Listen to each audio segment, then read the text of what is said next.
How's it going, David? Hi, I'm well. I like your shirt. You're looking very like wintry in that kind of. Well, he's a Is it Canadian, flannel? so you'll have to Yeah, excuse this him. is the Canadian winter uniform. It's the Canadian uniform. It's a standard issue. They Awesome. pick it up at the local drugstore, I think, or whatever, post office probably. Oh, excellent. That's It's so funny. around here, it's referred to as an Albert County dinner jacket. And that joke translates to every part of the country. People just replace Albert County with whatever local sort of rural area happens to be handy, Nice. Nice. I might go get my flannel shirt just out of solidarity. Okay, great. So I think everybody's joined here. Welcome everyone. If you're new, appreciate you hanging out with us. And I'm just going to give a quick introduction. We have some folks viewing on Facebook and YouTube as well. So I'll just let everyone know what we're up to here. And then we'll dive right into the session. So this is a business podcast mastermind. We started with a few talented friends in the business and podcasting space, and then expanded it to create a weekly event where a wider audience can join. And we have a few co-hosts here. Present today is co-host Rob Green-Lee. A brief introduction: he is the VP of Content and Partnerships at Libsyn, chair of the Podcast Academy, co-host of the New Media Show, and longtime evangelist in the podcasting industry. We also have Henry Lopez here, another co-host, a serial entrepreneur, small business coach, and host of the top-rated How of Business podcast, dedicated to helping others start, run, and grow their small businesses.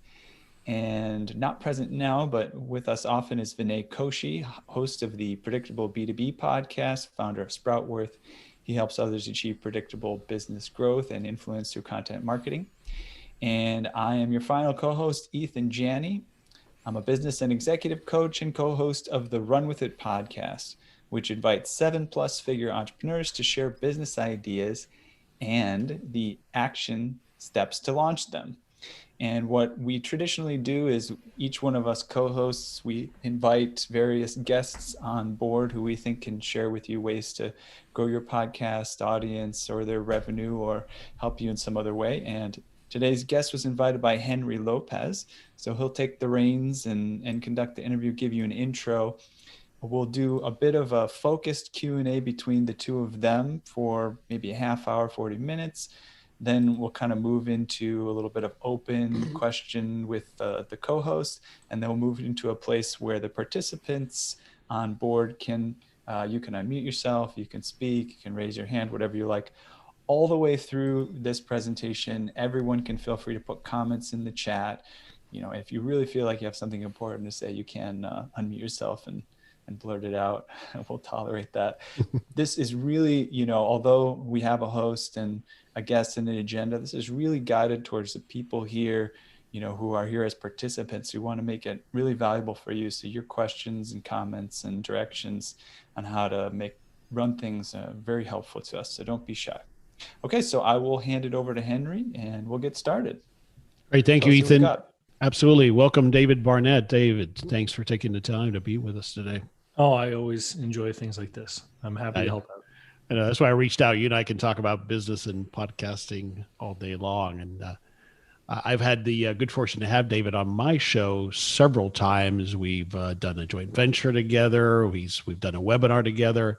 I've been on his show. I was just recently, he does, at least the last couple of years, he does this Christmas special. Has it been 2 years now or more than that? Yeah, it was something I started in 2019 because of the arrangement I have with my ex-wife. The kids are always with her on Christmas Eve, and so I would just sit around the house doing nothing. So I decided to do a Christmas Eve special where I would invite certain guests on, and not to impose too much on any of them, only have them on for like 20 or 25 minutes, but I run it for 2.5 hours. And so it's kind of like the idea is like a Christmas drop-in, something people around here used to do pre-COVID, is just say, hey, it's an open house, stop by. And a lot of people would do it at the same time, and you get to see friends and family.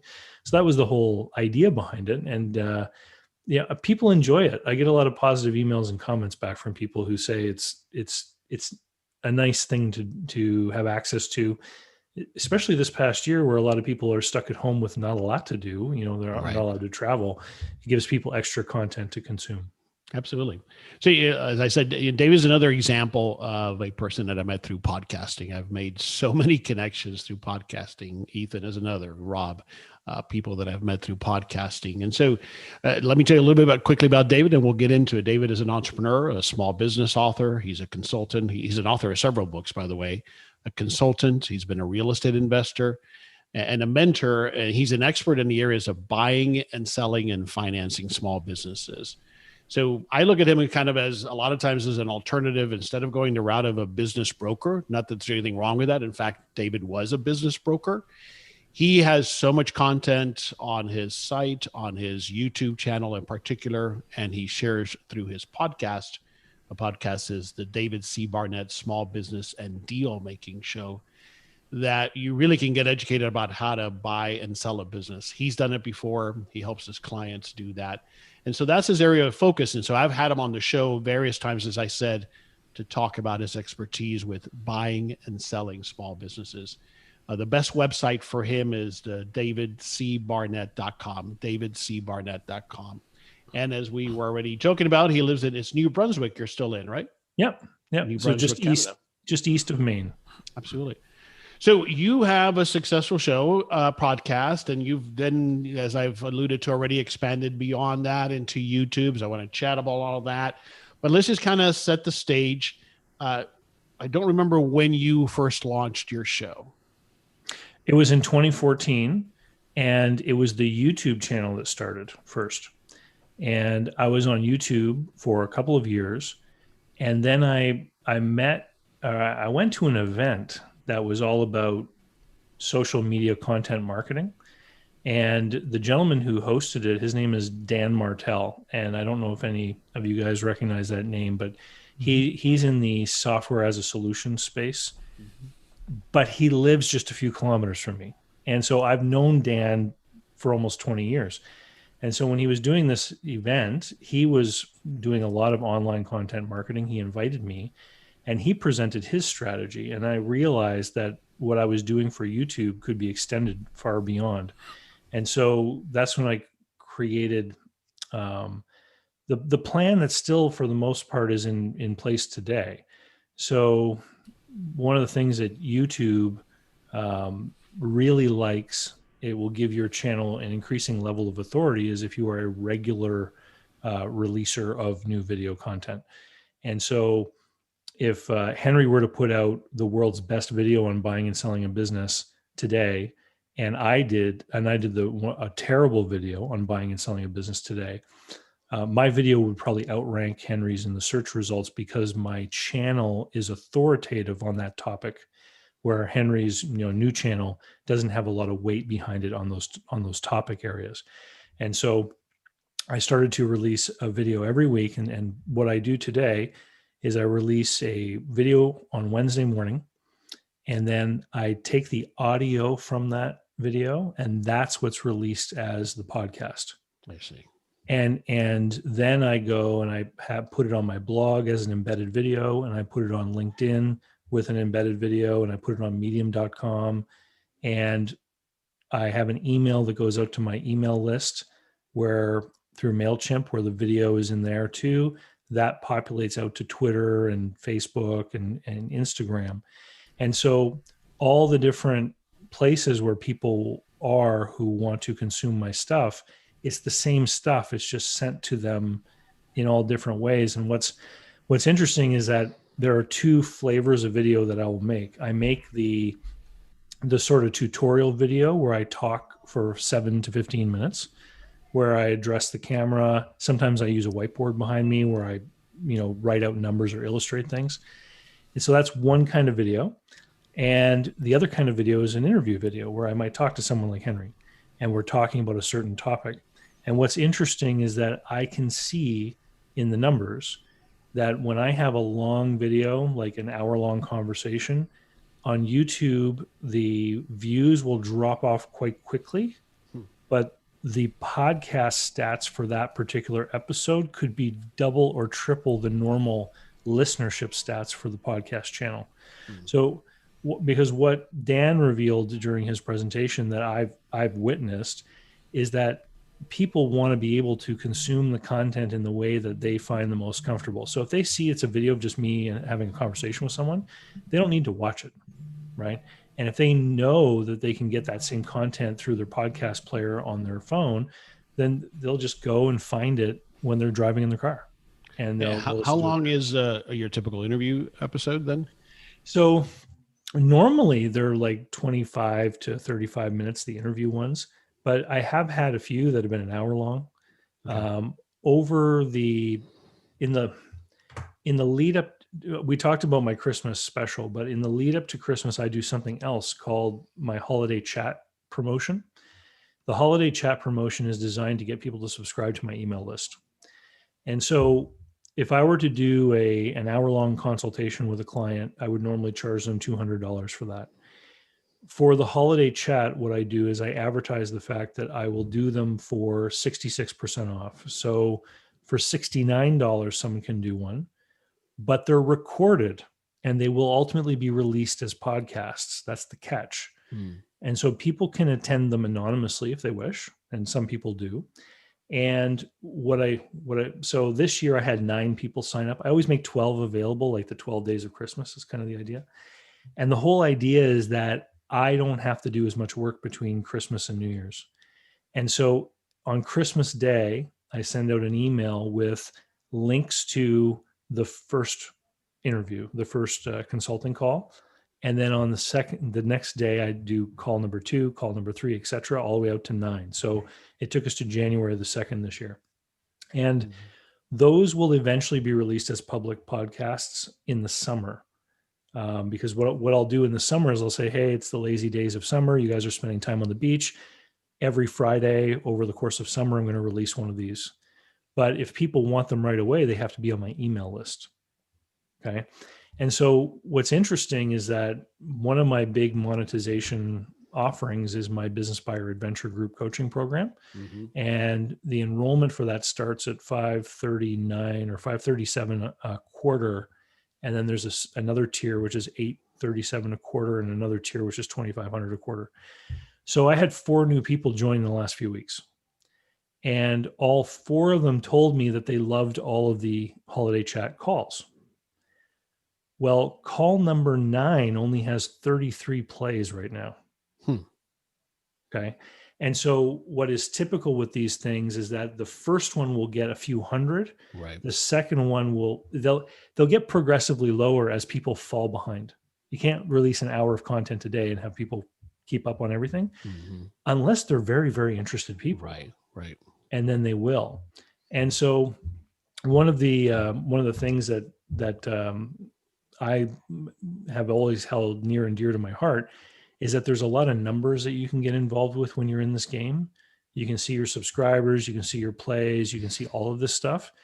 And I've come to realize that the vast majority of those numbers are simply vanity metrics. They don't really mean much.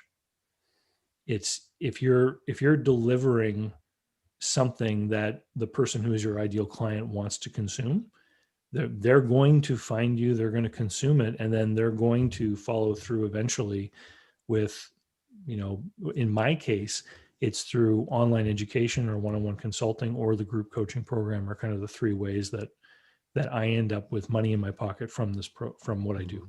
All right. I want to explore that point a little bit because I think it's an important one.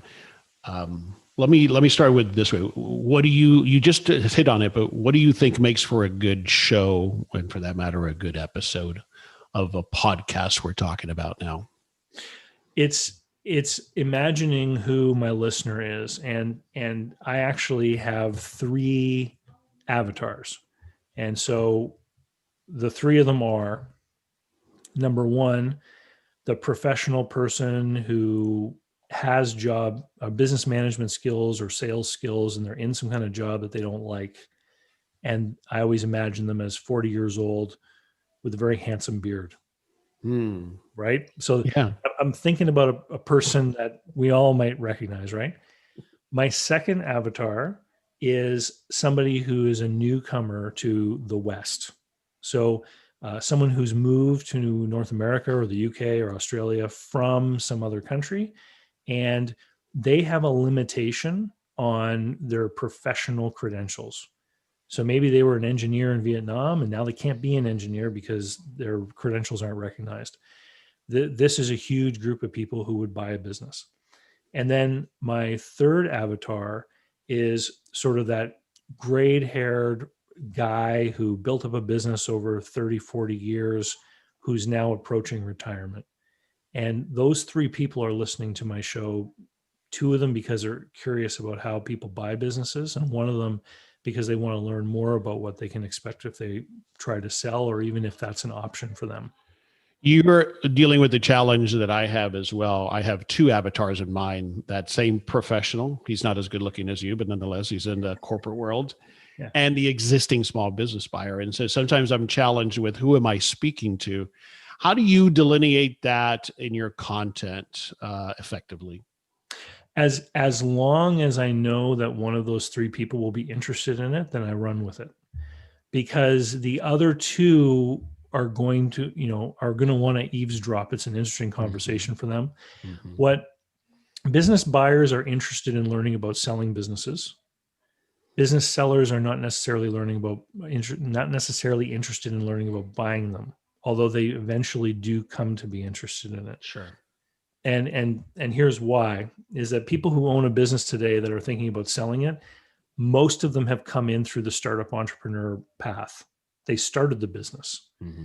And so the person who buys a business is more attuned to the idea that this is an asset that can be acquired and later sold. And so a business buyer is actually probably someone who's going to be better prepared to sell, because they have some degree of empathy with the person who's ultimately going to buy their business. Sure. Well, do you have any help with the production process, or is it just you? Today is my assistant's first day. Wow. You have not recently had an assistant for production? No. And so I'll tell you what has happened is, when I first started the show, I had a full-time job, and then I left the full-time job as the side hustle consulting business grew to the point where I knew it could sustain me. And so then I was the first couple of years doing that. It was fairly lean. I was earning enough to take home a salary, but I still had lots of time where I could work on stuff. So I would create plans as to the content and figure out what I wanted to do, and if there were going to be a series of videos along a certain theme, things of that nature.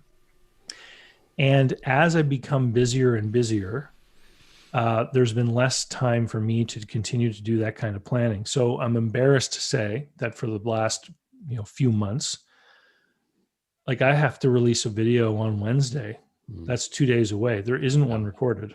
I see. However, I did take a look on Friday through some YouTube comments. I noted a couple of questions that people had asked. And so one of them will be recorded later today as the video to be released Wednesday morning. I don't like that seat of the pants kind of thing. And this is one of the things that my assistant is going to be able to help me with by offloading some of the, more administrative type of things that I'm doing all the time. Mm-hmm. It'll be a little bit easier for her and I to plan this together. So being a consumer of your content, and I'll put this the right way so it doesn't come across the wrong way, your production of your podcast and your videos is not some highly polished production with fancy intros and outros. It's just good content. But give me your thoughts on that. I'm assuming, and I suspect that that's what you get as feedback as to why people consume it and why they like it. Yeah. So it's interesting how we do different things in our life, and skills somehow end up becoming important again later on. I used to be a radio DJ. I don't know if you knew that, Henry. I did not know that. Yeah. So to just turn on the camera and have a couple of things scratched on a piece of paper and run for 15 minutes. Like, I don't even replay a lot of my videos. They're one take and they're off and they're gone. And yeah, so I stumble over my words. I cough sometimes, stuff like that. There is an intro. I just repeat it every time. and so, yeah, it's not a polished production.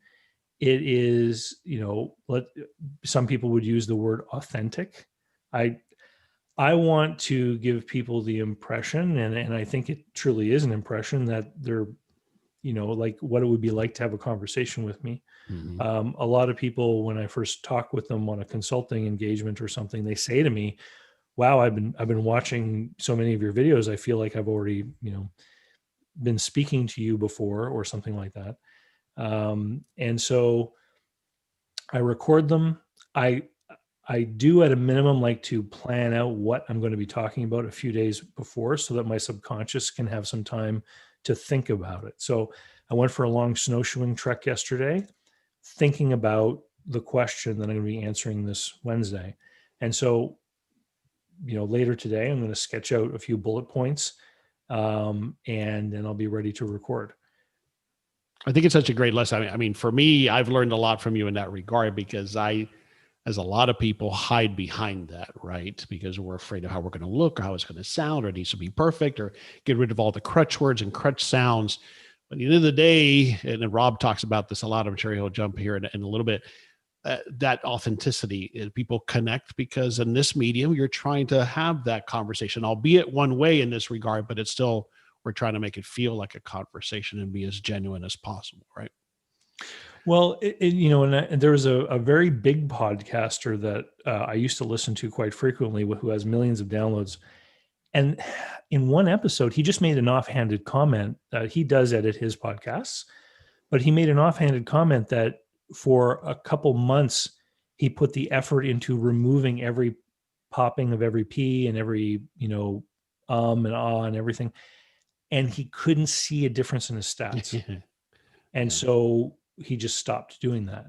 And he'll edit out a major thing, a part of the conversation that should be removed. But I mean, I've even had people stop in mid-interview and say, "Oh, can we edit this out?" And I say, "No, I don't edit." And the whole thing's just recorded, and people like it. Yeah, listen, it's powerful. We'll come back to that. So, I want to talk to you about. It seems like you have used YouTube in part as a channel or a platform on which you can be more easily found. We know, we've talked about in this mastermind, the difficulty with podcast discovery. We're a needle in a haystack, so many shows getting released. It's hard to get found, especially initially. How do most people find you for the first time? It's interesting. I know that if you look at the sort of the top of the funnel, if you want to use that kind of language,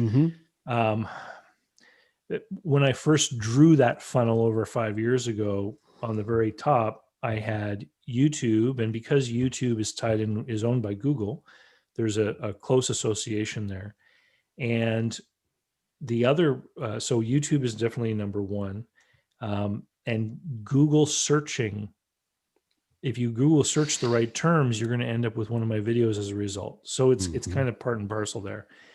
Another entry funnel is Amazon, because of the books that I've written.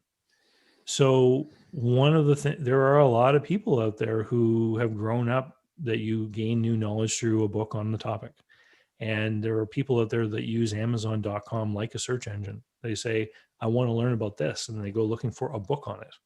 And so when I first started writing books, I thought they had to be 150 pages thick, and they had to have a certain number of words, and all this kind of thing. And now what I've realized is that's not true. One of my best-selling books is like 28 pages long, and it's on Amazon for $2.99. And people buy that book, and all throughout the book, I make references to my YouTube channel, and people will read that, and then they'll end up on my YouTube channel. And so that's another way. We like to think that people are going to like and share your videos, and this is how new people find it. But the reality that I've found is that a lot of people who might be really interested in my stuff will have friends that are not. Right. And so I've witnessed clusters of viewer expansion if somebody like a college professor puts up one of my videos as something to watch as part of some kind of discussion. So I've had that happen before, where suddenly I'll have 25 comments on a video and I can tell they're all in the same place. And I have spoken to someone once who said, yeah, your video was a footnote into like a class assignment. And so that can be, I think, one of the most powerful ways to be shared, but I don't know how I could ever make that happen. Right. It's all about I compare a video on YouTube to having a hook in the sea, like if you're a fisherman. And so every week I make a new video, it becomes a hook out there to potentially attract attention from people who are passing by. The YouTube has two very different algorithms. So I took a course on this years ago from a fellow, and he described them as the king and the queen. And so he described the search word algorithm as the queen, where you type in words and the queen is going to look at the words you type in and try to relate them to videos that she thinks are going to be most interesting to you based on what you typed in. The king is at the end of a video. It then suggests videos that you may be interested in. And that algorithm is very different because it's looking at the topicality of the video you're watching. I don't think it looks at what your search terms were that got you there. It's just looking at the topicality and then trying to refer you to more stuff that might match the topicality content. So I do not have a video about how to sell a beauty salon. I've already had 3 people in the last few years tell me that they had a beauty salon. They went looking for a video on how to sell a beauty salon, and they did not find me. They found somebody else's video. And at the end of that video, of the 12 suggested videos, 10 of them were me. Were you? I see. And so the person arrives at the end of the video and they're like, who's this? And then as soon as they start watching my videos, it's very easy for me to have 50 to 75% of the recommended videos at the end of my videos to be me again. And so people will then just end up in this loop of watching me. And so one of the common kinds of emails that I'll receive is it'll just say, hey, David, I'm looking at buying a business. I've never really thought about it before. I found you on YouTube. I've been watching your videos for 5 days. What does working with you look like? And so in my case, I don't know if there are people on here who use like YouTube monetization or anything like that to earn money, but I have it turned off. In my opinion, my channel is monetized by me. Right. I'm the sponsor of my channel. Yep. And so if you look at a normal selling cycle, oftentimes you will have a rapport building component. And when I first started consulting many years ago, this was often, let's meet for coffee. People wanted to know about me and my background, hear about what my experience was to decide if they wanted to trust me with the solution to the problem. All of that is gone. Mm-hmm. I haven't explained to anyone what I do for years. In fact, I have a rapport building playlist. It's not called that, but that's what it is. And because I still get people referring me locally here in the community, and I'll get an email or a phone call from someone that'll say, hey, I'm thinking about selling my business. I heard that you might be able to help me. Do you want to get together for a coffee? I'd like to learn more about you. I don't do that anymore. I say, I'd love to, but I'm really booked up for the next few weeks. Why don't you watch this list of videos and learn about what the kind of things I can do? And invariably, a couple of days later, I'll just get an email saying, yes, I want to work with you. What does that look like? That's great. It's replaced rapport building in the sales cycle. So now I take orders. People say, I want to work with you. I want you to be a consultant, or I want just a call with you to talk about this thing that I'm looking at doing. Or, and then when I learned that the consulting wasn't scalable, I mean, it's like the problem that the doctor has, right? Mm-hmm. The doctor only has so much time in the day. So, what do? Well, some doctors will decide to go and open a hair replacement clinic because now they've got a business where there's a little bit of scalability. Right, some leverage. Yeah. So for me, it was online courses. So I started to take what were actual seminar programs when I was a business broker that I used to teach in a live setting, and I started to make them into digital courses online. And that then provides the time leverage. Do you promote specifically those courses on the podcast? Yeah, I do. If I'm addressing a question that specifically relates to one of them, like if somebody asked me about planning or budgeting or anything like that, then I would promote my cash flow forecasting and business plan writing program in that podcast. Okay. All right. A couple more quick questions, and then we're going to move on to questions from others. You touched on something. Interject something. Yeah, no, absolutely. Go ahead, Ethan. So I'll just say this. I know there's a couple people we haven't seen here before, I don't think, Dorothy and Loretta. A lot of times we like to kind of take a minute to get to know people. What I would just say is if each of you are willing or interested, if you want to just write a little bit about yourself in the chat so we kind of know where you're coming from, if the information so far is useful, and also let us know if you're okay of us like picking on you a little later and asking maybe for a on camera or voice introduction so we can learn more about you and what you're looking to get out of this. And I'll hand it back to Henry. Sure. You mentioned email list building, which is something that I've struggled with. Any thoughts, tips on how to do that effectively via a podcast or even the YouTube? How are you getting that response effectively for people to go and take that action? Yeah, a couple things. It's how you entice them to sign up and then what you give them after. So I often will tell people in a podcast, I'm going to be doing a special promotion on one of my programs this weekend to people on my email list. And so literally people will sign up to the email list because they want to receive a promotion. Mm-hmm. It's like when the yellow pages, think about the yellow pages. The yellow pages is advertising there for when people want to read advertising, right? So I give them enticements. Like I'll tell people I'm going to do a promotion, or I'll refer to an email I started to do live streaming a little bit before Christmas, and I'll say, yesterday I sent an email to my email subscribers and it was talking about this, and just kind of plugging that all the time so that people want to sign on. Mm-hmm. Now, my marketing funnel at the top is YouTube, my books, stuff I share on LinkedIn, Twitter, etc.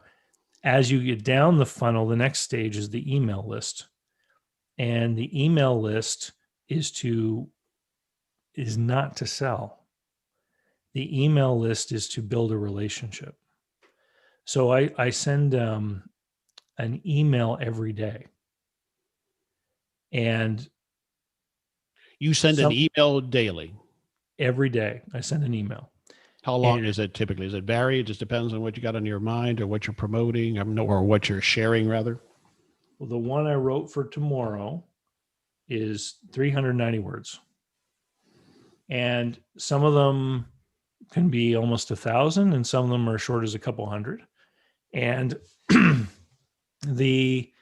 every email pitches, but it's just tacked on to the end. So do you want me to read what's going to be coming out tomorrow? Sure. Give us a snippet of it. So the headline is David's New Hobby. And it says, I've discovered a fun new way to use Twitter, state truths about Bitcoin. Yep, I'm becoming a BTC troll. How and why did I choose this path? 2 reasons. 1, I don't think Bitcoin is real. In my mind, it's purely speculative. Number 2, the reactions I get from BTC adherents are absolutely off the chart, emotionally charged nonsense. It's like I've offended someone's religious beliefs, because for some, I have. I did a live cast before Christmas where I addressed some of my opinions about what Bitcoin may be. One thing that I'm absolutely certain it is not, is an investment. An investment is the purchase of a cash flow. That's why you're on this list. I talk about the purchase and sale of cash flows coming from operating private businesses. When you buy something hoping that the price will go up for some reason, it's called a speculation. People speculate in real estate, stocks, classic cards, Pokemon cards, and more. I'm not against speculation as long as it's an informed action. Someone who buys a house in a growing community may be speculating that their house will increase in value.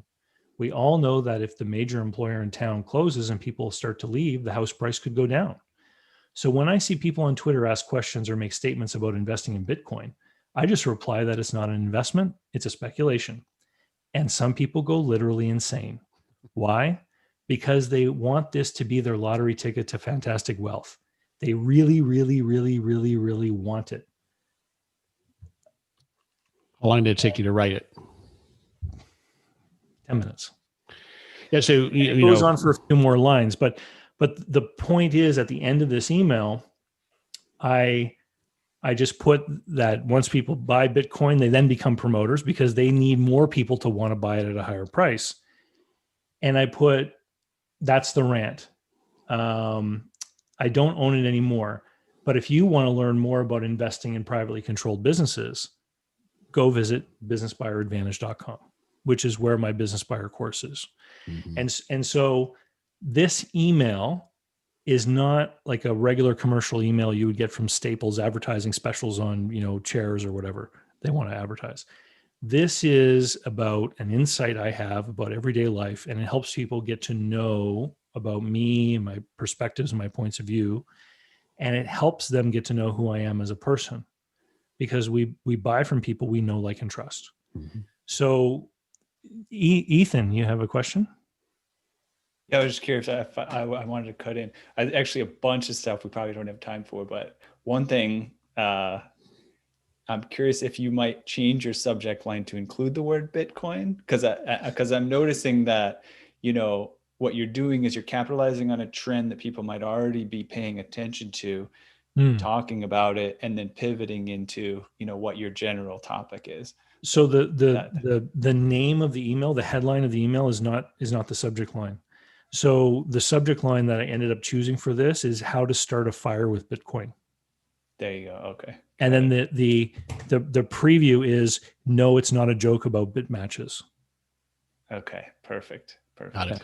All right. Let's we can go on forever here, David, but let's turn it over. Ethan, do we have any questions from our guests? Yeah. You know what? Here's what I'd like to do. Loretta had a sort of a comment question. So if you don't mind, Loretta, and she's got to leave in a little bit. So if you don't mind introducing yourself, Loretta, maybe if you could put your audio or video on, just tell us a little bit about yourself, and then maybe let us know your question.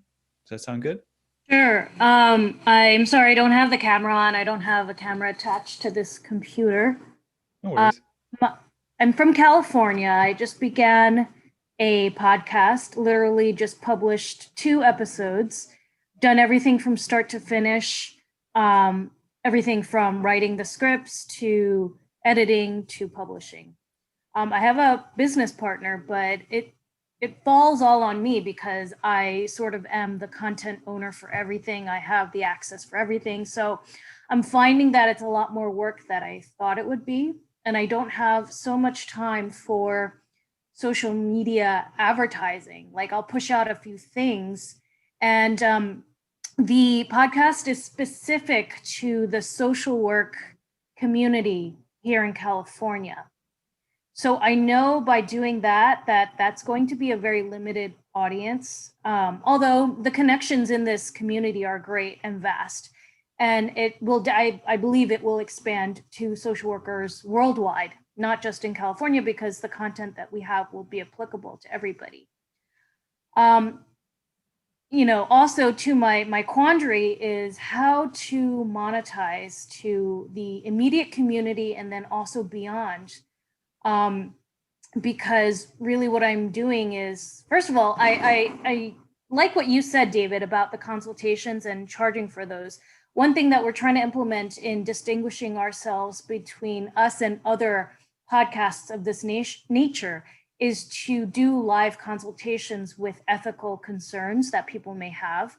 And I thought about doing them sort of anonymously, but live, them recorded. And that would be the difference, because a lot of people do have these issues, yet they're very wary of bringing them to any public forum.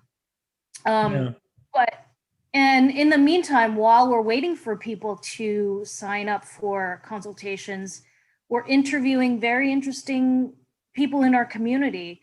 But I have a feeling that the interviews are going to outweigh the consultations. And, the consultations were the hook for eventual growth and monetization. Interviewing too, but I feel like, just giving them, all these interviewees this platform, and expanding our reach based on their followers too. But so I'm sort of stuck in limbo right now of how to grow and how to really catapult this. Because I believe it can catapult. I just don't know how to really do it with a team. I'll cut in real quick. Real quick. Two things. One, Laura, make sure and tell us the name of your podcast. And then maybe we'll turn it over to David to see if he has anything interesting to say. What's the name of your podcast? Okay, the name of it is called, and I'll put it in the chat, Surviving Social Work in California. Perfect. It's on the major platforms. Awesome. David, any comments about that? Any thoughts? So because my podcast is about business stuff, business people are on LinkedIn. So it's not just that I share an embedded YouTube video of my interview or my show on my LinkedIn feed. That's just one part of it. So I'm a member of about 100 different LinkedIn groups. So some of them might have to do with franchises, for example. So if I do an interview or I make a podcast show about something to do with franchises, then what I'll do is I'll go and I'll post that into that LinkedIn group that has to do with franchises. And so that is a community of people who are all talking about franchises. And now most of those people probably don't know me, but some of them are going to watch the video and say, I like this guy. I like the way he operates. And then, you can get subscribers. So the question is, where are the social workers in California hanging out if that is your desired audience, right? And so there could be they might be on LinkedIn, they might be on Facebook, they might be on some other platform. There could be people who are publishing other stuff to that audience. So if there's some kind of newsletter or online place where they're pushing content of some other kind out, then you can, try to get them to promote your show to people. So for example, there's a fellow named Mike Finger who built a website all about exit planning called exitoasis.com. And Mike will, write articles then he'll go looking for sort of source material. And sometimes he'll embed one of my videos into his article. Right. And so I think that's great because people that he brings to his website could end up becoming followers of my podcast or my YouTube channel. So, and then here's the other thing is that what you want to do in anonymous, consultation, the way I would do it is I would simply record it over Zoom and have the person you're interviewing turn their camera off. And then put something random in their name, like in their name field. So you just change it. I would change it from David Barnett to maybe just David, right? So now I'm anonymous, camera off, I'm David. And you can record that. And so if you put that on YouTube, at least people can watch you talking, even though they can't see the other person. And then Zoom will also record an audio file for you. And that then can be used to upload for your podcast. You're going to have interviews with people in the industry and these consultations. So as you develop more content on your channel, use playlists to separate those out so that somebody could go and just click on a playlist of interviews or a playlist of consultations, depending on what they want to listen to. But here's the big key thing is starting anything like this requires a commitment to the long haul. And I don't know if we've ever talked about this, Henry, but it took me a year, I think, to get my first 300 subscribers on YouTube. And then in the second year, I think I got up to like 750. By the end of year 3, I think I had a 12 or 1300. And then by the end of year 4, it was like over 3,000. And then so right now I'm going to hit 15,000 here soon, which doesn't sound like a lot, but for a small business, an amateur production small business show on YouTube, I'm doing okay.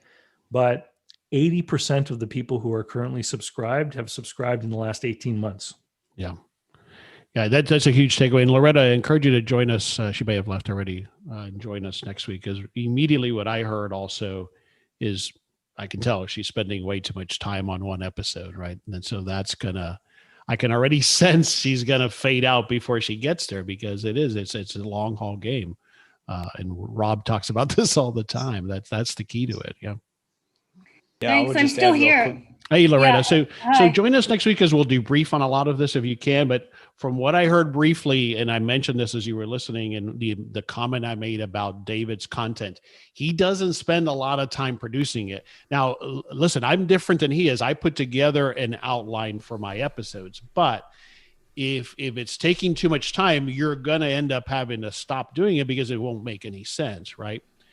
And the monetization takes time as well. That's the other thing you have to be very realistic about. Yeah.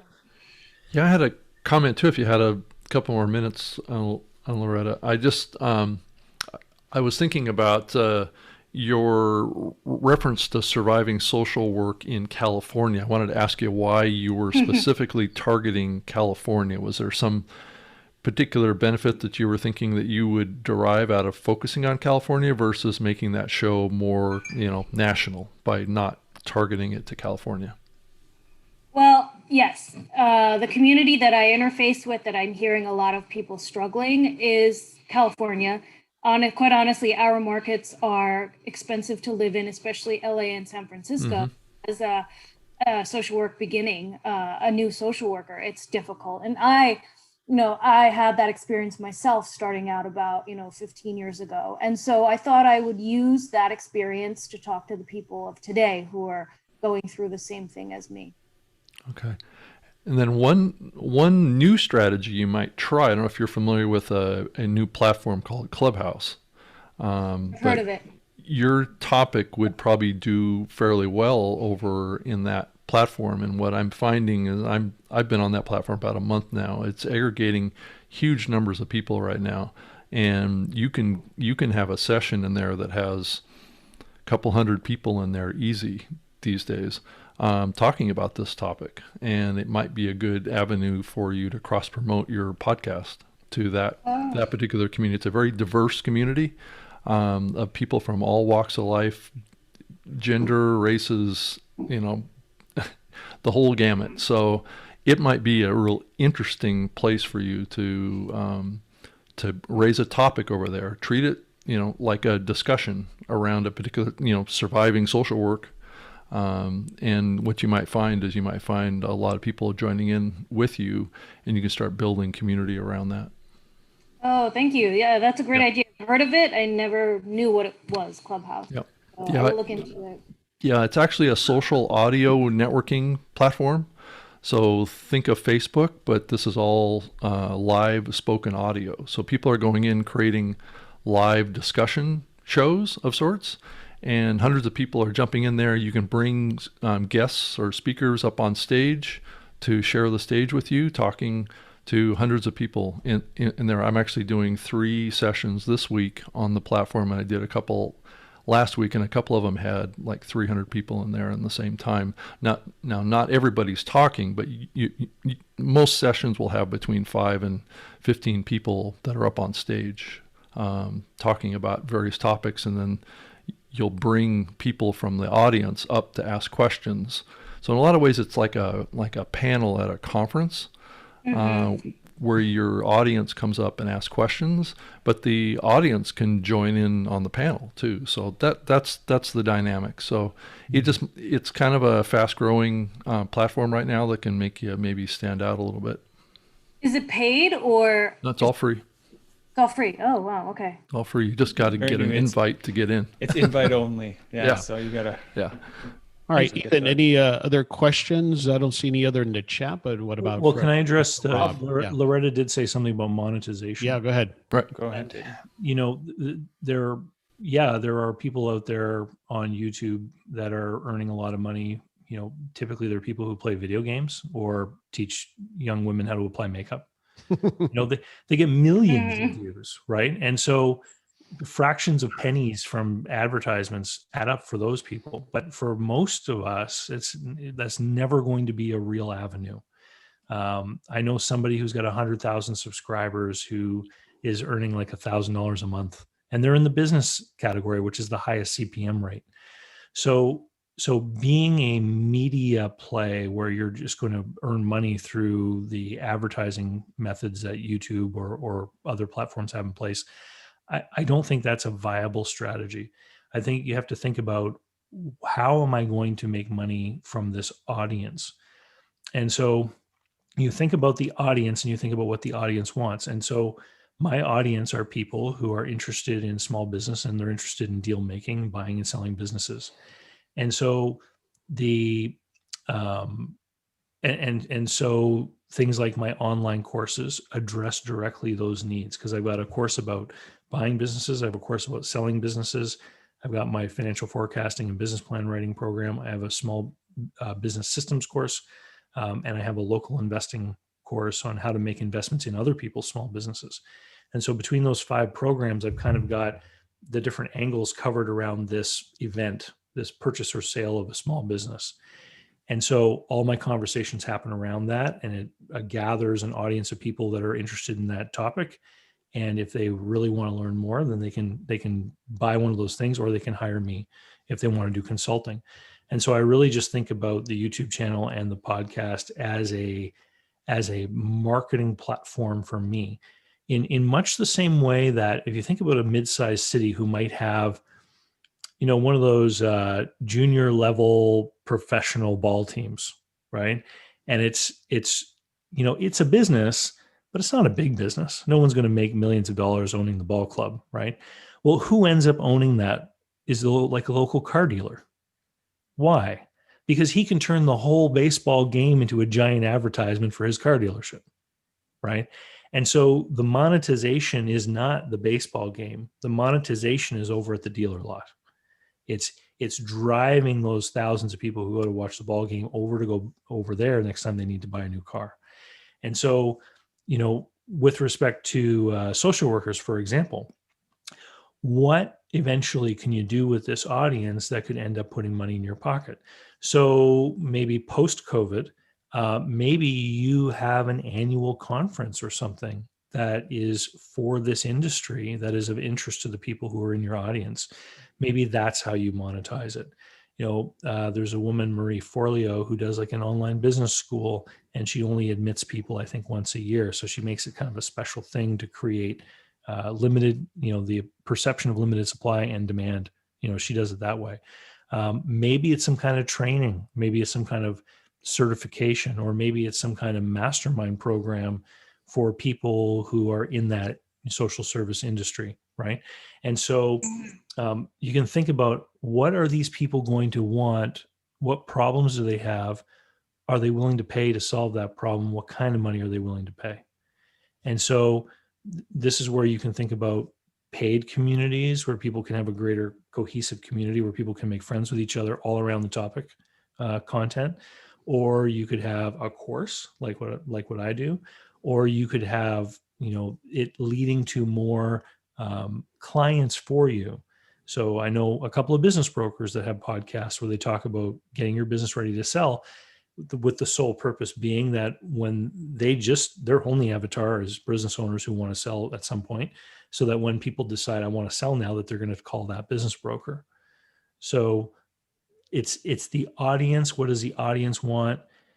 Because if you develop an audience that isn't going to want anything, like if you developed an audience all about I don't know, candy or something, right?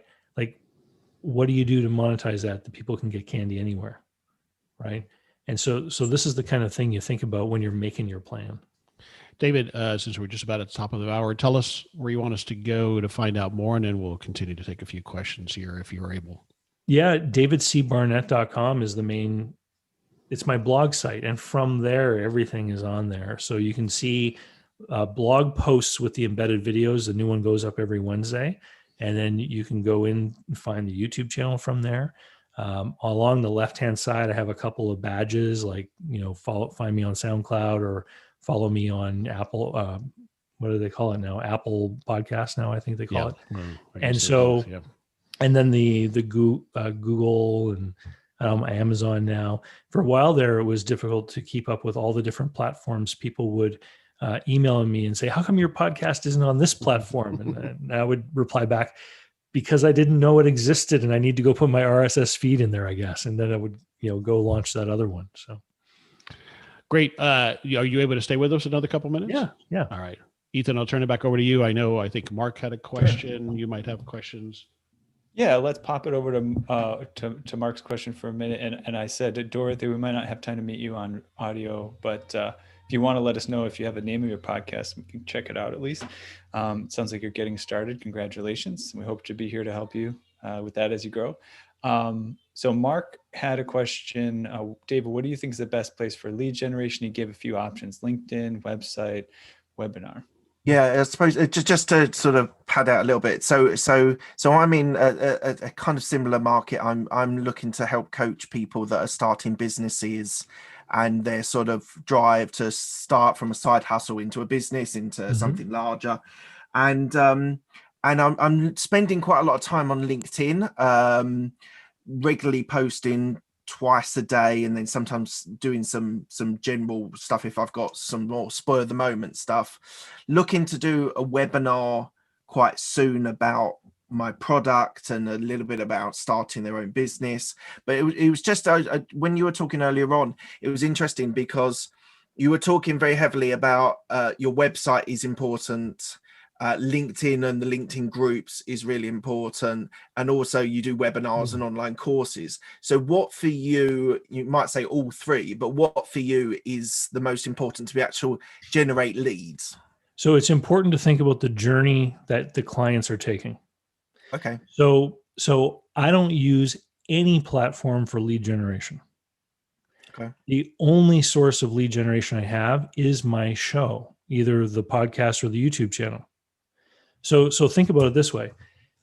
All the stuff I do on every other thing, on every other medium, is not lead generation for me. It's promotion of the show. Okay. I'm not going to be able to put a paid ad on YouTube that says, if you want to buy a business, buy this program. I mean, who's going to do that? They don't know me. They don't know that it's real. They don't know it's good information, right? That's hard. That's when people are spending big money on trying to get 100,000 clicks so that 20 people will buy something. That's not what I want to be in.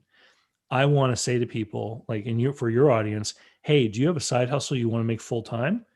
Come and listen to all of the interviews and talks that I have just about that. You're going to find the show really interesting and engaging, and it's free. Wow. That's what you want to be promoting on these different platforms, is just to have people tune into the show. As they listen to the show, then your expertise is going to become evident to them. They're going to realize, yeah, Mark knows what he's talking about. Mark could help me. And then in the show, you talk about how you help some of your clients. And so people are like, yeah, if I want to make this real and step it up a notch, I'm going to have to work with Mark. They're going to then raise their hands. Like I said, people email me and they say, I've been watching your videos for days. Now I want to work with you.